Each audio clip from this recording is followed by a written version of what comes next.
My dad is trying to force me to take my bratty stepsister on vacation with me, and he thinks I'm bluffing that I'm never going to speak to him again, so bye bye dad.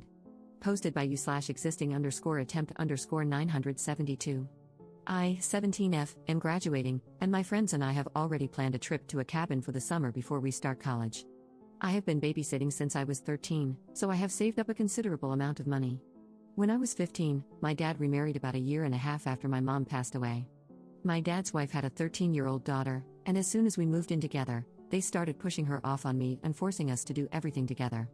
I don't like my stepsister. She's always throwing tantrums if she doesn't get what she wants. She's spoiled to the point that, at my 16th birthday, she got her own special cake so she wouldn't feel left out. She also blew out the candles on my cake, and when I complained, my dad told me, "It's time to grow up, being a sister is about sharing things." I told him I didn't have a sister, and I guess she overheard because she went on a rampage. The party was ruined. I distanced myself from them more after that.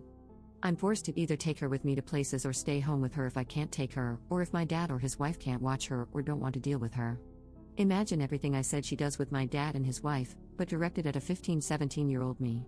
I was forced to take her bowling with me, and she wouldn't stop trying to dig her hands into the part where the balls come out, and she even tried running down the lane. I had to take her home, and my night was ruined. This happens a lot, but they don't care. I tried to keep this trip a secret from her, but when I was in my room on the phone talking about it over pizza and music, I found out she had snuck in, hid in the closet, and was eavesdropping. She burst out asking if she could come, and I told her no and to get out. She started stomping her feet and ran out. My friends begged me not to invite her. My dad called me downstairs and asked if she could go because she could use a vacation, and I told him I'm not taking her. They can take her on a vacation, but I'm not watching her for almost 3 weeks alone. My dad's wife called me selfish and said that since my dad was paying for a portion of the trip, if Lily doesn't go, then I don't get to go. I told her she doesn't get a say in any of this, she's not my mom, and to stop forcing her child on me when she's the one who created what Lily is. Lily started yelling at me about not being a good big sister and not wanting to spend time with her. I snapped and told her I don't. She ran away crying, and my dad said he won't pay for the rest of my trip if I don't take her. So I told him that if he does that, I will not be talking to him anymore, nor will I forgive him for it. He said I was being dramatic and that she isn't that bad. So, I grabbed a bag and went to my aunt's house, my mom's sister, and told her what happened. She said she would cover what he took away, and when I go to college, I can stay with her. I told my dad what I was doing, and he blew up at me, saying I was being a brat and that they're my family now, not my aunt. As far as I know, she doesn't have any disabilities. She's been to doctors and therapy. She's just insanely spoiled, and that's how she's always gotten her way when told no. The first time I met her, everyone agreed on Mexican except her, and she was yelling in the car for 10 minutes before she calmed down after her mom appeased her. Then she went back to texting on her phone.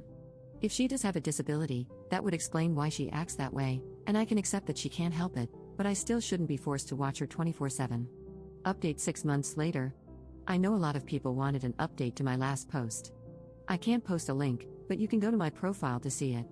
The trip happened, and I did not end up taking her, just like I said I wouldn't.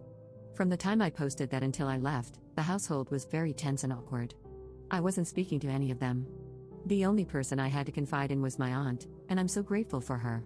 My dad still thought I was going to bring her on the trip, and I kept telling him that I wasn't watching her and she wasn't coming with me.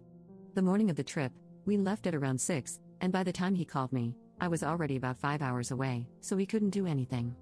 When I got back, there was a lot of yelling and crying from me, my dad, and his wife. She said I left them in a tough position and they had to stay home because they couldn't find anyone to watch Lily.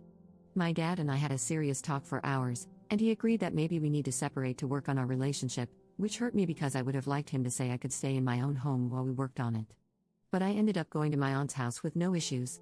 My dad and I started family therapy, just the two of us. His wife was pretty upset that he was actually listening to me and seeing where I was coming from. Just when we were making progress and building a better relationship, I came over for dinner, and my dad asked if we could integrate his wife and Lily into therapy. I told him I had no interest in having a relationship with them. She called me a selfish CNT and said I needed to be grateful that she let me stay with them after she moved in. I waited for my dad to correct her, but he stayed silent, so I left and haven't talked to him in almost a month. He keeps showing me that he won't be on my side. To wrap things up, the cabin trip was so much fun. I've never felt so free from a burden. The trip was in June, and we ended up staying for almost a month because we extended it. While I was packing for school, my dad came to visit, but his wife called, and he had to lie about where he was because she doesn't want him to see me. So I told him we don't need to have contact right now or continue therapy since it's clear which part of his family he cares about more. I don't know what's going to happen with my dad, and right now, I don't care. I'm focused on school and studying to become a nurse. I don't want any negativity to ruin this experience, but I'd be lying if I said it doesn't hurt not to have a parent to share this with. My aunt says she's my surrogate mom and that I can share all my worries and successes with her. I am currently in my first week of college, and the amount of freedom I feel here is so new. I'm a little overwhelmed, but I've joined an honors club and a creative writing/book club, and the friends I've made are amazing. I'm living on campus, and I've never been better mentally. I'm also in separate therapy to deal with my mom's death since my dad never offered that to me. My aunt has truly become a mother figure to me.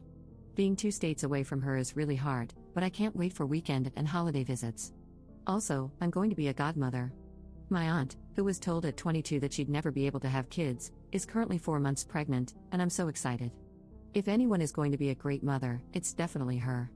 When she came to visit and told me, I think she noticed I was a little worried. I told her I'm so excited and happy for her, and nothing will change that, but she's the only family I have right now, and I don't want to feel left behind like I did at home. We both cried, and she promised me she's filling in for my mom and will be there for the rest of my life, whether I like it or not.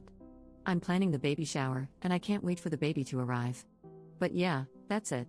Thank you all for checking up on me and offering your encouraging words.